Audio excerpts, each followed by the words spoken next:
Hello everyone, Radhe সবাইকে হরে কৃষ্ণ, জয় শ্রীকৃষ্ণ। আশা করছি তোমার সবাই খুব ভালো আছে। আমি খুব ভালো আছি। চলে এলাম চিরশ্রী গপু চ্যানেলে ছোটোখাটো মিষ্টি ভিডিও নিয়ে। গুড মর্নিং সবাই, শুভ সকাল। কেমন আছে তোমরা অবশ্যই কমেন্টে জানিয়েছে। তো ফার্স্ট ব্লগে দেখলে তখন জাস্ট ঘুম থেকে উঠে ফোনে কাজ সেরে ভিডিও করেছিলাম। সেকেন্ড ব্লগে দেখলে যে ঘর বাঁধা সেজন্য পরিষ্কার করে চান করে ফ্রেশ হয়ে টিউটার শার্টার রেডি করে তারপরে সব জল ঠল নিয়ে রেডি করে দিয়েছি, কারণ সারাদিনে জল খেতে হবে তাই জন্য। তারপর গোপালে বাসন কালকে রাতে মেজে নিচে রেখেছিলাম।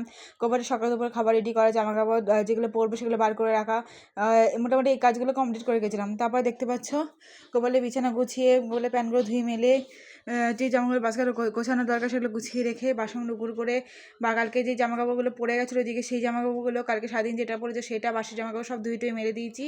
আর এখন টাইম বেজে গেছে 11:15, 11:12 বাজে।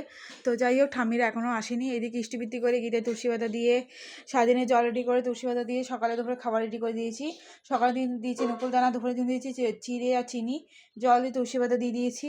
এইদিকে জলের সঙ্গে জল ভরে তুলসী পাতা দিয়ে ধূপকাঠি দিয়ে গোপুসোনা রাধারানীকে এবং যত ঠাকুর আছে সবাইকে আরতি করে, বড় গপুকে ভালো করে জলের সঙ্গে জল দিয়ে তুলসী পাতা দিয়ে স্নান করি। সবাইকে বাসায় জামা ছাই কাঁচা জামা পরে গয়নাগাটি পরিয়ে দুই রাধারানী হাতে তুলসী পাতা, চার গোপুসোনা দুই চরণে তুলসী পাতা দিয়ে রাধাকৃষ্ণ প্রণাম মন্ত্র বলে পুজো ধূপকাঠি আরতি করে পুজো কমপ্লিট করেছি।